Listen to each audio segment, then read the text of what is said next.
네, 성경을 봉독하도록 하겠습니다. 요한계시록 22장 10절부터 14절까지의 말씀입니다. 요한계시록 22장 10절부터 14절까지의 말씀입니다. 제가 봉독하도록 하겠습니다. 또 그가 나에게 말하였습니다. 때가 가까이 왔으니 이 책에 적힌 예언의 말씀을 봉인하지 말아라. 이제는 불의를 행하는 자는 그대로 불의를 행하고 더러운 자는 그대로 더러운 채로 있어라.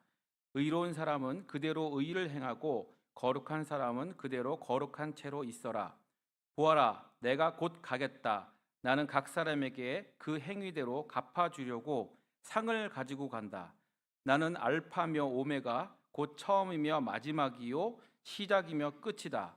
생명나무에 이르는 권리를 차지하려고, 그리고 성문으로 해서 도성에 들어가려고 자기 겉옷을 깨끗이 빠는 사람은 복이 있다. 아멘. 잠깐 기도하겠습니다. 하나님 아버지, 오늘 이 시간 주의 모든 백성 앞에 하나님의 말씀을 대언합니다. 주께서 친히 말씀하여 주시고 저는 주님의 뒤에 숨겨 주시기를 구합니다. 우리 모든 성도들의 마음을 어루만져 주시고 또 귀를 열어 주시고 그 마음에 모든 하나님의 말씀을 담을 수 있도록 준비시켜 주셔서 하나님께서 예비하신 모든 은혜가 하나님 충만하게 임하는 시간 되길 구합니다. 예수님 이름으로 기도드렸습니다. 아멘. 오늘 본문의 10절에 보면은 때가 가까이 왔으니 이 책에 적힌 예언의 말씀을 봉인하지 말아라고 했습니다. 바로 이 책은 요한계시록인데요. 그래서 요한계시록은 봉인된 책이 아니고 열려져 있는 책임에도 불구하고 오늘날 많은 교회에서 요한계시록은 사실 잘 설교되고 있지 않습니다. 그러나 이 말씀은 특별히 말세가 더 가까울수록 더 가까이 하여 읽고 또 그 가운데 기록된 것을 저희가 다 지켜 행해야 할 것입니다.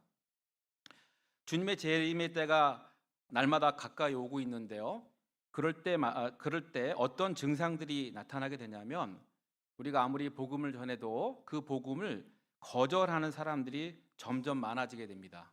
그래서 교회는 그것 때문에 낙심하기가 쉽습니다. 왜 사람들이 믿지 않을까라고 하는 것이죠. 그때에 대해서 11절에서 이렇게 말씀하고 계시는 것입니다. 이제는 불의를 행하는 자는 그대로 불의를 행하고 더러운 자는 그대로 더러운 채로 있어라. 의로운 사람은 그대로 의를 행하고 거룩한 사람 그대로 거룩한 채로 있어라 라고 얘기하고 있는데요. 이것은 그냥 될 대로 되라 이렇게 하시는 것이 아니고 아직 주님께 돌아오지 않다고 하더라도 실망하지 말고 낙심하지 말고 그들은 그렇게 할지라도 성도들은 계속 의를 행하면서 때를 준비하도록 하라라고 권면하고 계신 말씀입니다. 즉 모든 신자들은 재림의 소망을 굳게 붙잡고 있으라는 것이죠. 이 본문에서의 핵심 구절은 마지막에 있습니다. 자기 겉옷을 깨끗이 빠는 사람에 대해서 축복하면서 말씀하고 있습니다. 그렇다면 이 겉옷은 어떤 말씀일까요? 겉옷은 그 사람의 바깥에 보이는 그 모습을 보여주는 굉장히 중요한 옷이죠. 이것은 영적으로 그리스도의 보혈로 속죄받은 인격을 뜻합니다. 즉, 이 속죄받은 인격이라고 하는 것은 원래 타락한 사람의 본성에서는 나올 수 없는 것이죠. 이것은 하나님께서 우리를 다시 중생시켜서 우리에게 선물로 주신 거룩한 인격입니다.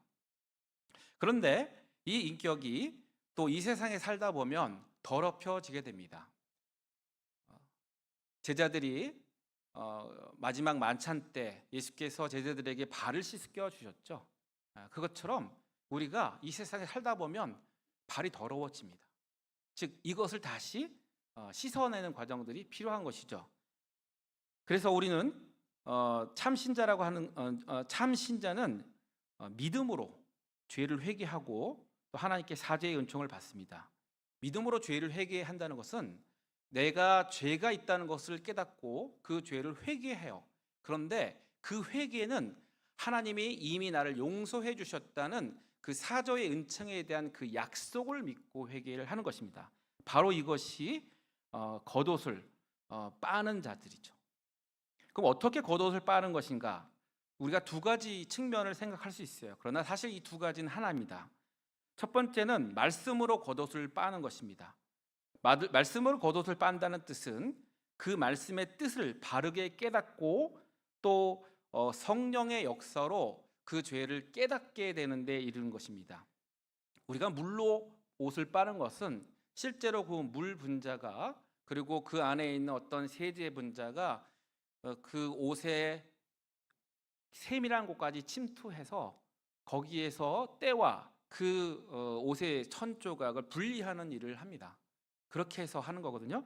마찬가지로 하나님의 말씀이 우리의 영혼에 침투해서 우리 영혼 가운데 더럽혀지고 또 우리 앞에 묻어 있는 것을 분리하는 작용을 하게 됩니다. 그렇게 해서 빨게 되는 것이죠. 두 번째는 이것도 똑같은 얘기지만 예수의 피로 씻는 것입니다. 예수의 피로 씻게 되면 자기 죄를 괴로워하는 그런 반응이 일어나게 되고 하나님 앞에 죄를 자백하고 회개하게 됩니다. 그러나 이것이 단순하게 괴로운 것으로 끝나는 것이 아니라 실제로는 그가 믿음이 있기 때문에 구원의 약속을 굳게 붙잡고 거기에 근거해서 예수 그리스도 앞에 나아갑니다. 그가 그렇게 할 수 있었던 것은 죄는 반드시 하나님의 저주를 받게 되어 있는데 이 저주를 예수께서 십자가에서 이미 다 받으셨다는 것을 그가 믿기 때문이고요.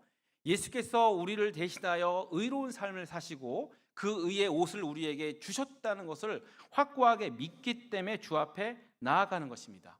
그래서 세 번째 측면이 하나 더 있는데 그것은 뭐냐면 이제 그는 자기의 의를 근거하지 않고 그리스도의 의만 근거해서 주님 앞에 나아가는 것입니다. 이것이 바로 우리가 종말을 살면서 신자들이 나의 겉옷을 빠는 그렇게 하여 깨끗하게 하는 행동이 되는 것입니다. 이렇게 사는 사람들이 참된 그리스도인입니다. 그렇기 때문에 그리스도인이 참된 그리스도인이냐 아니면 거짓된 그리스도인을 판별하는 중요한 지표 가운데 하나는 지금같이 말씀드린 것처럼 참으로 회개하는 삶을 계속적으로 살아가고 있느냐 여부가 되는 것입니다. 이 일은 그가 노력하여 이루어지는 것이 아니라 실제로 하나님의 말씀을 사용하셔서 성령께서 그 안에서 일하시기 때문에 일어나게 되는 것입니다. 이것을 신학적 용어로 성화라고 합니다. 성화가 일어나게 되면 결국 이러한 일들이 신자의 일상 가운데 죽을 때까지 계속적으로 일어나게 됩니다. 그렇게 해서 점점 거룩하게 되는데 신자는 어떻게 느끼게 되냐면 나는 정말 죄인이구나를 깨닫게 돼서 그가 마침내는 사도 바울처럼 내가 죄인 중에 괴수다라고 하는 데까지 이르게 됩니다. 자, 그러면 계시록을 열심히 읽으셨던 분은 계시록 7장 14절 그 앞부분에서 두루마기를 빨았다라는 구절이 나오게 돼요. 이것은 과거 시제죠. 그리고 오늘 읽은 것은 겉옷을 빠는 이렇게 해서 현재 시제로 나오게 됩니다. 이 두 가지가 어떻게 다르냐를 말씀드리겠습니다. 두루마기를 빨았다라고 하는 것은 뭐냐면 한 번 일어난 것입니다. 헬라어에서 이것은 딱 한 번 반복되지 않습니다. 즉 우리가 복음의 말씀을 처음 들었을 때 내 안에서 예수 그리스도를 정말 믿고 싶었고 그래서 그리스도 앞에 나와서 참으로 내 안에서 중생의 새로운 생명이 태어나는 그 순간이 있습니다. 바로 이때가 두루마기를 빤 사실입니다. 이렇게 해서 우리는 새 생명을 얻게 되는 것이죠. 그러나 오늘 읽은 본문은 겉옷을 계속적으로 빨아가는 것입니다. 이것은 반복되는 것이죠. 신자가 평생에 걸쳐서 계속해서 회개하는 삶을 살아가는 것입니다. 그렇다면 우리는 왜 자꾸 이렇게 회개하려고 할까요? 그것은 우리가 성경을 통하여서 천국의 복음의 약속을 우리가 받았고 하나님의 신실하신가 결코 변하지 않고 후회하지 않으시는 하나님의 속성에 의해서 그것은 분명한 것이지만 아직 내 손에 들어오지 않았습니다. 마치 여러분이 집을 계약을 하고 대금을 치렀으나 아직 여러분이 입주하지 않은 그 상태입니다. 그래서 어떻게 해서든지 그때까지 들어가기 위해서 정말 노력을 하게 되죠. 너무나 간절한 것이죠. 그래서 22장 14절에 보면 생명나무에 이르는 권리를 차지하려고 다시 말해서 성문으로 해서 도성에 들어가려고 자기 겉옷을 깨끗이 빠는 사람은 복이 있다 이렇게 이야기하는 것입니다. 즉 그가 참으로 신자인지를 우리가 알 수 있는 방법은 그가 매일 겉옷을 빠는 삶을 살고 있다는 것입니다. 그것을 통해서 무엇을 알 수 있습니까? 그는 참 소망을 하늘에 두고 있다는 것이죠. 우린 이것을 신자의 구원의 서정이라고 이야기하는 것을 통해서 좀 더 자세히 알 수 있습니다. 표를 좀 쫙 좀 보여주십시오. 구원에 이르는 모든 길들에 대해서 쭉 내려주세요. 구원 일들에 대해서 여러 과정들을 거치게 됩니다. 이것이 두 가지 그 측면에서 이루어지는데 먼저 두 편에서 이루어집니다. 첫 번째, 구원은 하나님이 일으키십니다. 그리고 하나님이 시작하셔서 완성하십니다. 지금 하나님께서 특별히 여기서 성령께서 우리 안에 부르심을 결코 후회 없으신 효과적인 부르심을 통하여서 우리 안에서 없었던 새로운 생명이 태어나게 됩니다. 이것을 중생이라고 하는데요, 하나님이 하시는 것이죠. 더 정확히 하려면 성령께서 하십니다. 성령께서 이렇게 거듭나게 하셔서 사람 편에서는 출생이 일어나게 됩니다. 아이가 태어나고 싶다고 태어나는 아이는 단 한 명도 없죠. 어머니가 낳아서 태어나게 되는 것이죠. 즉 하나님께서 부르셔서 태어난 것입니다. 태어난 이후부터는 이제 신자는 양심이 자유를 얻었기 때문에 그의 양심이 일하기 시작합니다. 이제 자유롭게 선을 행할 힘을 갖게 되고 그는 자기의 뜻에 따라서 하나님의 뜻에 합치하여 열심히 노력하여 그는 선을 행하려고 노력하게 되고, 그 과정 가운데서 그는 자신의 죄를 하나님의 말씀에 비추어서 깨닫게 되고 회개하는 삶을 살게 되고, 그리고 하나님이 말씀하신 대로 선을 행하려고 노력하게 됩니다. 그러나 이 모든 힘들은 어디서 오는 것이냐? 하나님 편에서 계속 도우시기 때문에, 성령께서 계속 도우시기 때문에 가능하게 되는 것입니다. 즉 인간 편에서는 우리는 구원을 위해서 굉장히 노력하게 됩니다. 때로는 잠을 자지 못하기도 하고요, 나는 구원받지 못한 것은 아닐까 고민하는 시간들도 있습니다. 그러나 이렇게 할 수 있었던 것은 성령께서 계속적으로 힘을 주시기 때문이고, 그리고 그리스도께서 이미 주신 그 약속의 말씀이 그를 견고하게 붙잡고 있기 때문에 가능한 것입니다. 이러한 일이 일어날 수 있었던 것은, 그리고 우리가 믿음을 가질 수 있었던 것은 결코 변하지 않은 하나님의 속성 때문에 그렇습니다. 하나님은 한번 작정하신 것을 결코 바꾸지 않으십니다. 왜냐하면 하나님이시기 때문에 그렇습니다. 그 하나님의 변치 않으시고 영원하신 그 하나님의 작정하시고 섭리하시는 그 하나님의 속성과 하나님의 일하심에 근거하여서 우리는 결코 흔들리지 않는 믿음을 굳게 붙잡을 수 있는 기초를 갖게 되는 것입니다. 비록 이 세상에서 우리의 마음이 흔들리고 때로는 나는 구원받지 못했나, 때로는 나는 하나님부터 버림받은 것은 아닐까라고 하는, 때로는 하나님이 존재하지 않으신 거 아닐까라고 하는 의심과 정말 그 골짜기 가운데 갈지라도 이 약속에 근거하여서 우리는 끝까지 붙잡을 수 있는 것입니다. 저 편은 여러분 계속 기억해 주시죠. 원래 저거는 보통 목걸이 모형으로 나옵니다. 그것은 뭐냐면 이 하나가 하나씩 신자에게 주어지는 것이 아니라 저 꾸러미 전체가 여러분에게 주어졌기 때문에 그렇습니다. 성화가 일어나지 않는, 그에게 선행이 전혀 일어나지 않는 구원은 없습니다. 여러분에게 이 모든 것들은 한꺼번에 일어나게 있고 여러분의 일생에 걸쳐서 일어나게 되어 있습니다. 그리고 이 모든 것들은 성령께서 주관하시고 이끌어 주십니다. 그렇기 때문에 결코 실패하지 않는 것입니다. 비록 내 아이의 현재의 모습이 구원에서부터 멀어진 것은 아닌가라고 좌절하실 때에도 여러분 저 표를 기억하십시오. 여러분의 의와 여러분의 노력에 달려있는 것이 아니라 성령이 시작하신 것을 결코 후회하지 않으시고 반드시 이루시는 하나님의 약속과 하나님의 성품과 하나님의 속성에 달려있는 것입니다.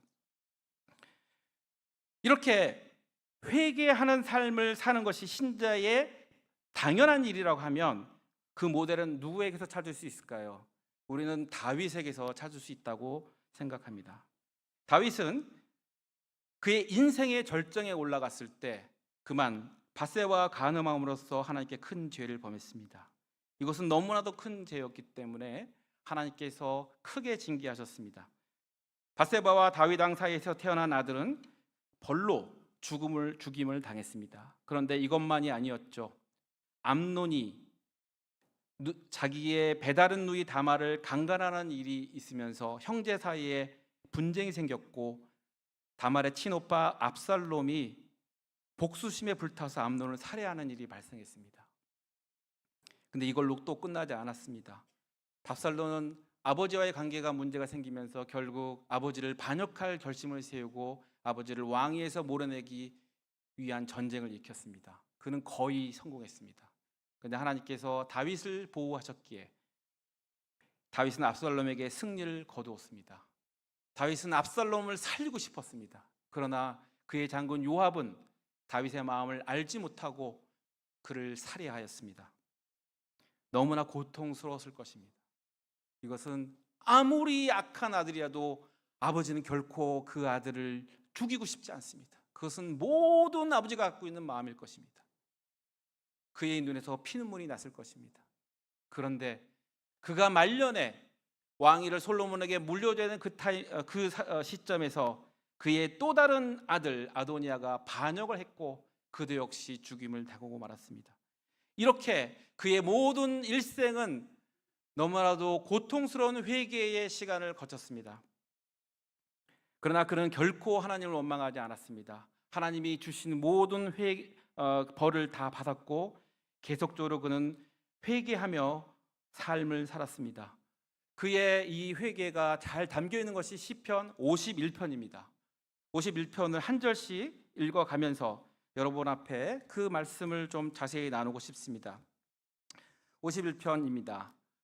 제가 읽어가면서 말씀드리겠습니다. 하나님, 주의 한결같은 사랑으로 내게 자비를 베풀어 주십시오. 주님의 크신 긍휼을 베푸셔 내 반역죄를 없애주십시오. 내 죄악을 말끔히 씻어주시고 내 죄를 깨끗이 없애주십시오. 나의 반역을 내가 잘 알고 있으며 내가 지은 죄가 언제나 나를 고발합니다.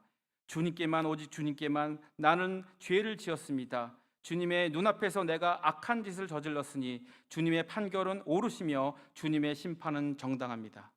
그는 이렇게 4절까지 자신이 얼마나 죄를 지었는지 그리고 하나님의 판결이 얼마나 옳은지를 인정합니다. 5절을 읽겠습니다. 실로 나는 죄 중에서 태어났고 어머니의 태 속에 있을 때부터 죄인이었습니다. 그는 이 죄의 근원이 어딘지를 묵상했고 그것이 원래 내가 태어나기 전부터 그 어머니의 태서부터 나는 본래부터 죄인이었다는 사실을 그가 자각하게 됐습니다. 6절부터 8절까지 읽겠습니다. 마음속의 진실을 기뻐하시는 주님, 제 마음 깊은 곳에 주님의 지혜를 가르쳐 주셨습니다. 우슬초로 나를 정결케 해주십시오. 내가 깨끗하게 될 것입니다. 나를 씻어 주십시오. 내가 눈보다 더 희게 될 것입니다. 여기까지 읽겠습니다. 다윗은 참으로 하나님의 말씀을 잘 알고 있던 선지자였습니다. 그가 회개할 때 그냥 자신이 지은 죄를 후회하거나 그것 때문에 우는 것으로 끝나지 않았고 용서하시는, 그리고 이미 용서하신 그 하나님을 믿고 언약의 말씀 가운데 있는 것을 의지하여 하나님 앞에 나아갑니다. 레위기 14장에 보게 되면 악성 피부병에 걸렸다가 나은 사람을 다시 그가 하나님의 백성으로 회복되기 이전에 제사장에 의해서 그가 깨끗하게 됐다는 선언과 관련된 규례가 있습니다. 여기에 보게 되면 비둘기 2마리를 가져오고 그 중에 1마리를 죽여서 피를 받아냅니다. 거기에 우슬초라고 하는 풀 더미를 갖고 그 피에 묻혀서 그에게 7번 뿌립니다. 그리고 1마리는 날려버립니다. 그래서 당신의 병이 다 나았습니다라는 선언을 하게 됩니다.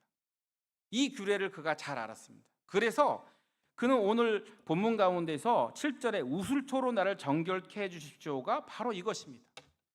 그는 이미 깨끗해졌습니다. 그러나 보혈로 그가 깨끗하게 됐음을 선언받아야 된다는 것을 알았고 바로 그 약속에 의거해서 그가 이 기도를 한 것입니다. 이것이 바로 오늘날 우리 신약 성도에게 주는 중요한 교훈이 있습니다. 우리가 주님 앞에 나가서 회개할 때 어떻게 우리가 용서를 받을 수 있습니까? 이미 용서하신 그 십자가의 보혈에 근거해서 주님 그 보혈의 피를 내게 뿌려주시고 나로 새롭게 출발하게 해달라고 하나님 앞에 구해야 하는 것입니다. 8절 읽겠습니다. 기쁨과 즐거움의 소리를 들려주십시오. 주님께서 꺾으신 뼈들도 기뻐하며 춤출 것입니다. 9절 읽겠습니다. 주님의 눈을 내 죄에서 돌리시고 내 모든 죄악을 없애 주십시오. 10절 읽겠습니다. 하나님, 내 속에 깨끗한 마음을 창조하여 주시고 내 속에 견고한 심령으로 새롭게 하여 주십시오. 이 10절에서 굉장히 중요한 말을 하고 있습니다. 무엇을 해달라고 합니까? 깨끗한 마음을 창조해달라고 합니다. 다윗은 정확하게 알았습니다. 그의 부패한 마음으로서는 자기는 또 죄를 지을 수밖에 없다는 것을 알았습니다. 그래서 그가 깨끗한 마음을 달라고 얘기한 것입니다. 이것은 성경에 정확히 일치합니다. 에스겔을 통해서, 예레미야를 통해서 하나님께서 새 언약을 약속해 주셨는데 그 새 언약의 핵심은 바로 새로운 정결한 마음을 새로 주신다는 것입니다. 11절부터 또 읽겠습니다. 11절 읽겠습니다. 주님 앞에서 나를 쫓아내지 마시며 주님의 성령을 나에게서 거두어 가지 말아 주십시오라고 합니다. 그는 참으로 그리스도인이 어떠한 존재인지를 정확히 알았어요. 어떠한 존재냐면 하나님의 임재 앞에 서 있는 존재입니다. 만약에 그가 죄는 용서받았을 때 하나님부터 쫓겨난다면 어떻게 되는 것일까요? 그래서 하나님과 아무 관계없는 자가 되는 것입니다. 그래서 그는 성령을 내게서 떠나지 말게 해달라고 간구했고, 즉 그것은 하나님의 임재가 내 앞에 항상 있게 해달라고 요청한 것입니다. 그리고 나서 그는 또 이렇게 이야기합니다. 12절에서 주님 앞에서 나를 주님께서 베푸시는 구원의 기쁨을 내게 회복시켜 주시고 내가 지탱할 수 있도록 내게 자발적인 마음을 주십시오라고 합니다. 성도는 근본적으로 하나님의 구원으로부터 오는 기쁨이 있어야 합니다. 그것이 없이는 신앙생활하기 너무 어렵습니다. 우리가 선을 행할 때 자발적인 마음으로 해야 그것이 선입니다. 만약에 자발적인 마음으로 하지 않는다면 우리는 그것이 모두 다 나의 의로 변질되어서 오히려 하나님 앞에 죄 짓는 일이 됩니다. 참된 신자라고 하면 바로 이 구원의 기쁨과 내 안에 자원하는 심령을 달라고 기도해야 되는 것이고, 그것이 참으로 이 세상을 살아가는 신자의 마땅한 모습이 되는 것입니다. 13절로 가겠습니다. 반역하는 죄인들에게 내가 주님의 길을 가르치게 해주십시오. 죄인들이 주님께로 돌아올 것입니다. 바로 이 모습이 다윗이 원래 죄를 짓기 전에 가졌던 모습이었습니다. 그는 선지자였습니다. 그는 많은 사람들을 하나님의 말씀으로 가르쳤습니다. 그러나 그 죄가 들어오자 그는 그것을 더 이상 할 수가 없었습니다. 그런데 그가 하나님 앞에 회복을 구했고, 고통스러운 가운데서 회복의 단계들을 이야기하고 있습니다. 그 가운데 기쁨을 회복해달라는 것과 자원하는 마음을 달라는 것까지 했습니다. 그런데 거기서 끝난 것이 아니에요. 원래의 사명을 다시 달라고 하는 겁니다. 회개는 거기까지 가는 것입니다. 회개라고 하는 것은 예전에 있었던 것을 잘못해서 너무 후회스럽다 울고 끝나는 것이 아닙니다. 하나님이 나를 원래, 아니 그보다 더 높은 자리로 끌고 가달라고 요청하는 것이고, 하나님, 내가 다시 하나님 앞에서 하나님의 말씀을 선포하고 가르치는 자리로, 그리고 내가 하나님 한때 반역했으나 그 반역하는 자리를 가르치는 자리로 가게 해달라고 하나님 앞에 호소하는 것입니다. 14절 보겠습니다. 하나님, 나를 구원하시는 하나님, 내가 살인죄를 짓지 않게 지켜주십시오. 내 혀가 주님의 의로우심을 소리 높여 외칠 것입니다. 지금 무엇을 얘기하고 있습니까? 다시 죄를 언급해요. 왜 그럴까요? 나는 또 죄를 지을 수 있는 연약한 자라는 것을 그가 알았기 때문에 그렇습니다. 그는 우리아를 죽였습니다. 살인죄를 저질렀어요. 그는 자신이 살인자라는 걸 알고 있습니다. 그리고 아마도 동일한 환경이 주어지면 또 할 거예요. 그래서 그가 더 이상 죄를 짓지 않도록 보호해달라고 해요. 왜 이런 호소를 할까요? 자신의 연약함 때문에 그렇습니다. 우리는 이런 기도를 드려야 합니다. 주님께서도 우리에게 가르쳐 주셨습니다. 다만 악에서 구하옵소서. 그 악이라고 하는 것은 악한 자입니다. 즉 마귀입니다. 마귀는 우리를 계속적으로 노려보고 틈만 나면 우리를 공격합니다. 그 마귀는 결코 우리 스스로 이길 수 있는 존재가 아닙니다. 너무나 강력합니다. 우리가 아무리 노력하더라도 결코 우리 스스로는 이길 수 없는 존재가 마귀라는 것을 아셔야 합니다.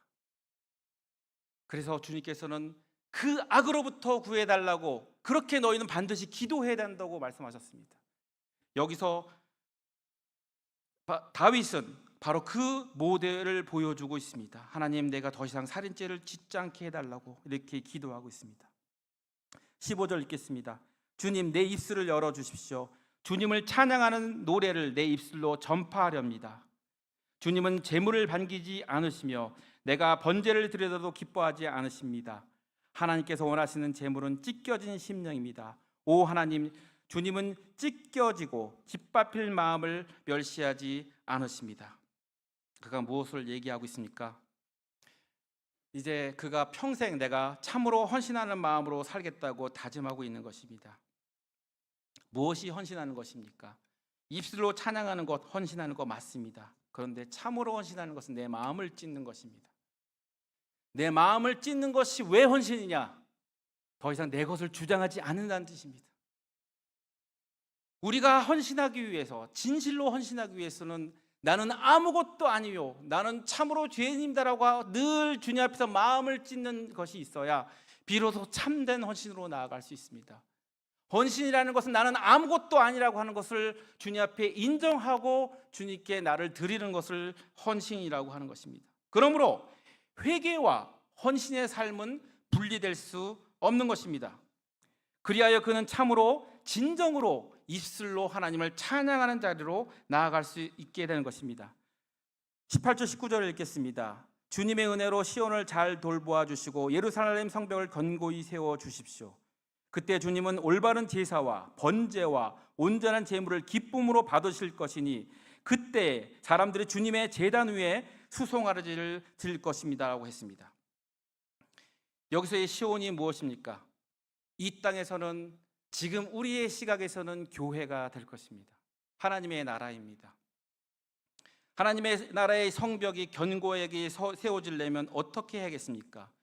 거기에는 그 증거, 즉 이 성벽이 견고하다는 증거는 오늘 19절에 있는 주님의 올바른 제사와 번제와 온전한 제물이 있는 곳입니다. 우리가 과연 바른 제사와 번제와 온전한 제물을 드리는 존재입니까? 우리는 그렇지 못한 존재입니다. 그러나 사람이 되셔서 우리의 형제가 되신 우리 주 예수 그리스도께서 자신의 몸을 온전한 제물로 번제로서 드리심으로써 올바른 제사를 드리셨습니다. 우리가 예루살렘을 보호해 주시도록, 즉 교회를 보호해 주시도록 간구할 수 있는 근거는 그리스도께서 온전한 제사를 드리셨기 때문에 그렇습니다. 그러므로 우리는 우리 일산 사랑의 교회를 온전히 보호해 주시기를 위해서 기도할 때 무엇을 근거로 기도할 수 있습니까? 그리스도, 온전한 제사를 드리신 그리스도를 우리가 근거로 하여서 우리가 기도할 수 있는 것입니다. 마지막입니다. 이렇게 천국에 들어가려는 사람에게서 볼 수 있는 또 다른 특징 하나가 있습니다. 그것은 12절, 13절에서 보여주고 있습니다. 보아라, 내가 곧 가겠다. 나는 각 사람에게 그 행위대로 갚아주려고 상을 가지고 간다. 나는 알파며 오메가, 곧 처음이며 마지막이요 시작이며 끝이다 라고 얘기했습니다. 주님이 곧 오십니다. 이것은 주님이 친히 말씀하신 것입니다. 그리고 초대교회 당시에 교회는 항상 끝에서 헤어질 때 마라나타를 얘기했습니다. 주님 곧 오십시오라고 하는 것입니다. 이 종말을 염두에 두고 사는 것이 아니라면 우리는 참으로 그리스도인답게 살 수가 없습니다. 적용하겠습니다. 우리는 날마다 하나님의 말씀에 나를 비추고 복음의 말씀 앞에 나아가 회개하고 죄를 슬퍼하며 죄에서 떠나는 일을 해야 합니다. 아무리 작은 죄라도 민감하게 반응하는 여러분 되시길 바랍니다. 두 번째입니다. 주님께서 오늘 밤에라도 오실 수 있다는 것을 늘 생각하시기 바랍니다. 여러분에게 주어진 시간은 하루밖에 없습니다. 여러분이 잠자는 순간부터는 여러분 스스로도 책임질 수 없습니다. 내일은 알 수 없습니다. 그것은 선물일 뿐입니다. 그러므로 내가 오늘 끝낼 수 있는 일에 집중하시기 바랍니다. 미워하시기보다 사랑하시고요. 그리고 파괴하기보다 세우시는 일을 하시기 바랍니다. 너무 많은 일을 생각하지 마십시오. 오늘 하루에 여러분이 투자하신다면 무엇을 해야 될지가 명백히 나올 것입니다. 영혼을 구원하여 제자 삼고 다른 민족을 그리스도께 인도하고 또 다음 세대를 믿음으로 무장시키는 이 일이야말로 우리가 오늘 해야 할 일 것입니다. 세 번째입니다. 무슨 일을 하든 하나님의 영광을 위해서 내 마음을 드리기를 권고합니다. 여러분의 마음이 많이 집착되어 있는 것들이 있을 것입니다. 내가 거기에 내 마음이 달라붙어 있다면 떼는 일을 열심히 하십시오. 그것 때문에 천국 못 갈 수 있습니다. 롯의 철을 기억하라고 성경은 경고하고 있습니다. 우리의 마음이 세상 것에 있다면 하나님께서 우리를 피난시키실 때 그것 때문에 우리가 세상을 떠나지 못하고 세상과 함께 멸망당할 수 있습니다. 그것을 늘 경고로 삼으시고 내가 오늘 내 마음이 어디 가서 달라붙어 있는지, 내 자식한테 있는 것은 아닌지 생각해 보시고요. 그거 다 떼어내시고 오직 하나님의 영광만 구하시는 우리 여러분 되시기를 축원합니다. 기도하겠습니다. 하나님 아버지, 우리 일산사랑의 교회 모두가 주님 앞에 겸손히 서서 회개합니다. 하나님, 주께서는 오늘 겉옷을 깨끗이 빨라고 말씀하십니다. 오직 주의 보혈만 의지하여 주님 앞에 나아가게 해주십시오. 주님만 바라보게 해주십시오. 일산사랑의 교회 머리 대신 예수 그리스도 이름으로 기도드립니다. 아멘.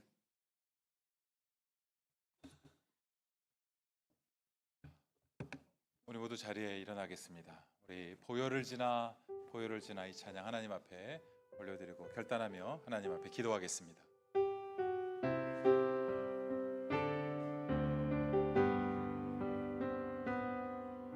보혈을 지나 하나님 품으로, 보혈을 지나 아버지 품으로, 보혈을 지나 하나님 품으로 한 걸음씩 나가네. 존귀한 주보혈이, 존귀한 주보혈이 내 영을 새롭게 하시네. 존귀한 주보혈이 내 영을 새롭게 하네. 존귀한 주보혈이, 존귀한 주보혈 교회를 새롭게 하네. 새롭게 하시네. 존귀한 교회를 새롭게 하네. 교회를 새롭게 하네. 우리 주신 말씀을 기억하며 하나님 앞에 간절하게 결단하며 기도하겠습니다. 하나님 아버지, 하나님 아버지, 자기 겉옷을 하나님 깨끗이 빠는 하나님 믿음의 사람들, 믿음의 신앙인들, 그리스도인들 되기를 원합니다. 하나님, 회개하는 삶이 되게 하여 주시옵소서. 말씀에 순종하는 삶이 되게 하여 주시옵소서. 세상 풍조를 따라가거나 세상에 집착하는 인생들이 아니라 하나님의 나라요, 하나님의 말씀에 순종하는 하나님의 사람들 되게 은혜를 베풀어 주시옵소서. 믿음으로 살아가는 자들 되길 원합니다. 하나님을 영화롭게 하는, 하나님께 모든 영광을 올려드리며 살아가는 하나님의 사람들 되길 원합니다. 한 주간 내 삶의 자리에서 주님께 영광을 돌리기 위해 말과 행동을 하게 주님 붙잡아 주옵소서. 거룩한 행실로 하나님을 영화롭게 하는 하나님의 사람들 되게 은혜를 베풀어 주시옵소서. 사랑하는 하나님, 우리에게 말씀을 주셔서 감사합니다. 이 말씀 그대로 한 주간 순종하며 살아가게 하여 주옵소서. 회개하는 자들 되게 하여 주옵소서. 말씀에 순종하는 자들 되게 하여 주옵소서. 세상에 풍조요 세상을 집착하는 것이 아니라 거룩한 말씀에 반응하며 살아가는 우리 일산 사랑의 교회 모든 성도들이 되게 하여 주시옵소서. 지금도 우리 주님 예수 그리스도의 은혜와 하나님의 크신 사랑과 성령의 교통하심이 일산 사랑의 교회 모든 성도들과 우리가 함께 기도하며 후원하는 모든 선교사들과 이 민족과 이 열방 위에 지금부터 영원토록 함께하여 주시기를 간절히 축원하옵나이다. 아멘.